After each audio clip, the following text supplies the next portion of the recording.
trauma releasing exercises seem to be difficult and forced. And if you actually had to follow through with some versions of the trauma releasing exercises, you wouldn't hurt yourself. But I have people coming back to me saying, I'm not doing them right. I'm trying to do the shaking and it's not working and I don't know if it's working. So I kept thinking, I did my master's in exercise, like, come on, this can't be that difficult. Also, there's probably nobody out there more traumatized than I am. We all have trauma. So one of the things that I realized that I could do after reviewing various forms of trauma releasing exercise, I was just like, you know what? I'm going to do this my way. All right? So, to be honest, be ready, because it was much gentler, much simpler, and it completely changed everything. So I started doing very, very, very simple things. And one of the reasons I'm sitting like this is because that's probably how I started, just like this. And I would have people in my clinic, and I would say to them, just sit and rock back and forth very gently. So he's going to jump on me here, on the bones here. And that's the way to start.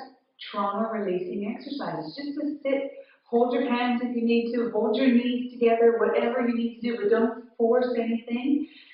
You don't have to try and shake anything out. The trauma is at the surface. If you're even looking at this, if you're even thinking about this, the trauma will find, it's like a splinter. There is a way for it to force itself out, and it's on its way out. Okay, so that being said, another way, so again, it's just gently rocking and gentle movements, gentle back and forth. And so this is another way to do it. Again, sitting on the sit bones and gently moving back and forth.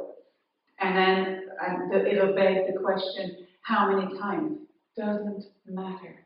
Whatever suits you. If you have 20 minutes and you feel like doing this for 20 minutes, do it for 20 minutes. And then go in a circle.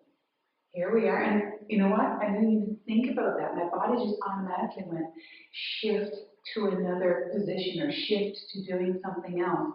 And again, all the basic movement is still there. Trauma releasing, gently back and forth. I liken it to a child, and I think of a child, if a child is upset, and certainly even with myself, I'll find if I'm feeling nervous or anxious or whatever, if I'm sitting, and sometimes even if I'm standing, I will gently just find myself either swaying or rocking, just a tiny, tiny bit. And so what I'm doing is just making that rocking motion a tiny bit more exaggerated. And you can hold yourself, you can do whatever, but you're just rocking back and forth very, very gently.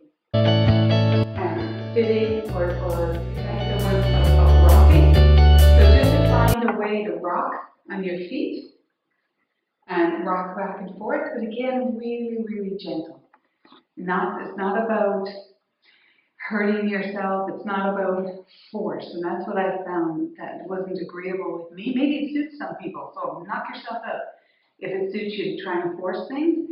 But I'm coming from a perspective that we've already been traumatized or shocked or annihilated at some part of our soul, and that's the piece of us that we want to bring back and reintegrate. So this is a gentle process and not to be pushed or forced. And in this time on the planet where we are waking up on a physical level, an emotional level, a spiritual level, it's not about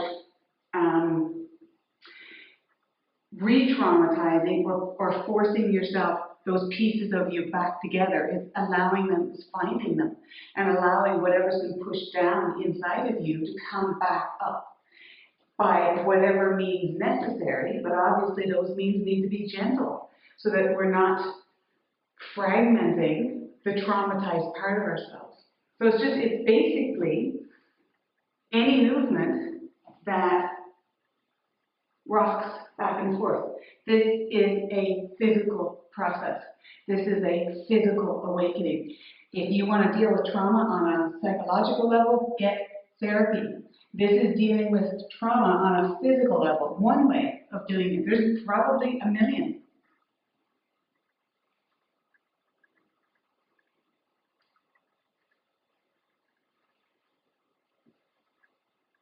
So again, I don't know if you see my feet here. I'm actually rocking my feet side to side. Feet are really interesting in the trauma process. We all have kind of traumatized feet. But that being said, more than traumatized feet, we have feet that hardly touch the ground. Even now, I'm wearing socks. Well, it's kind of winter, but I'm wearing socks. And then I wear shoes or boots or whatever, and they have linings, and they have, all of these different layers and levels that are between me and the ground, which helps me deal and cope with trauma effectively. So if you can, do it in bare feet if you want, or socks or whatever, but be mindful of the nerve endings that are in the bottoms of your feet. This is all about your nervous system, trauma anyway, and making that connection or reestablishing that connection. So do things and take things and use things and eat foods that are good for your nervous system. Caffeine is not a good thing for your nervous system. Lots of us are very sensitive, but things like rose or turpentine, here you go, look it up. Turpentine, fantastic for your nervous system. Use it in a salve or something like that. Any number of herbs. So find a herbalist, do some reading, do some researching. So there's all kinds of different things that you can do for your nervous system, and this is just one of them. A physical one.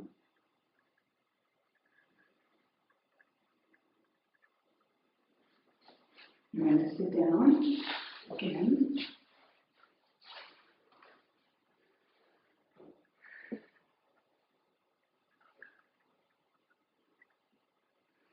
I'll show you another. I won't put my phone to you, but I'm going to turn around this way and just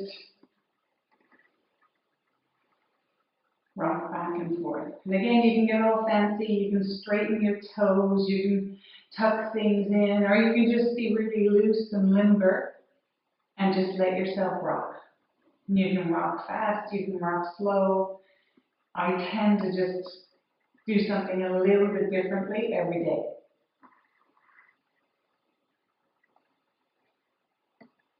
Cross your knees, cross your legs, hold your feet, change it up, change it around. Switch legs when you're ready.